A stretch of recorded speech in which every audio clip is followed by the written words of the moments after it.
One of the things I tell young men, well, and young women as well, but the young men really need to hear this more, I think, is that you should be a monster. You know, because everyone says, well, you should be harmless, virtuous. You shouldn't do anyone any harm. You should sheath your competitive instinct. You shouldn't try to win.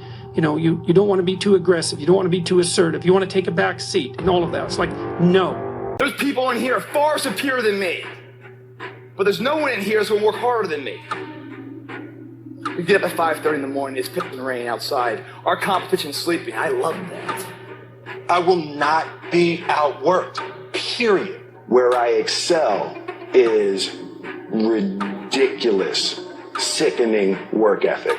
While the other guy's sleeping, I'm working. While the other guy's eating, I'm working. Talent you have naturally. Skill is only developed by hours and hours and hours of beating on your craft. The commodity, the majority of people who aren't achieving the things that they want is strictly based on hustle. It's strictly based on being outworked. It's strictly based on missing crucial opportunities. You might outwork me for 30 days or 60 days or 90 days, but you ain't gonna beat me over a year.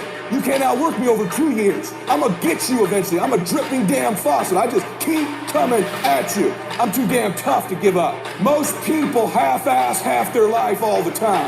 I knew they were gonna get tired. They were gonna get down. They quit improving themselves. They start sleeping in. I'm not gonna do that stuff. I'm gonna get up early. I'm gonna keep getting wide. I'm gonna stay relentless. I might not be the fastest, the strongest, the smartest, none of that crap, but I'll outwork your ass and I flat out want it more than you.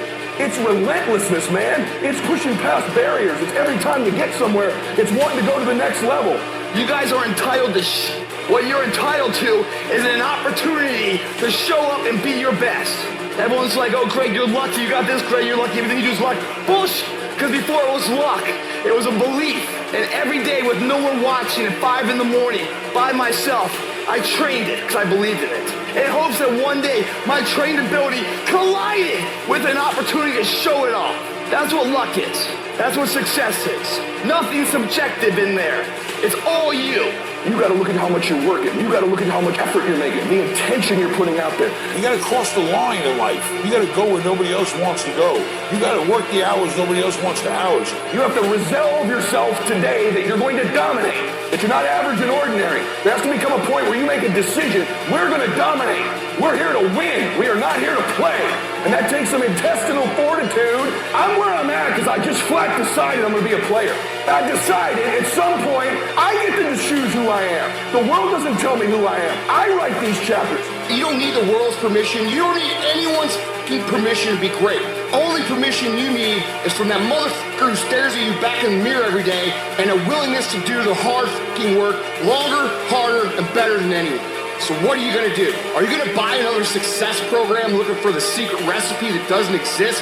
Or are you gonna go do something right fucking now and do something that brings you closer to greatness? That's your choice.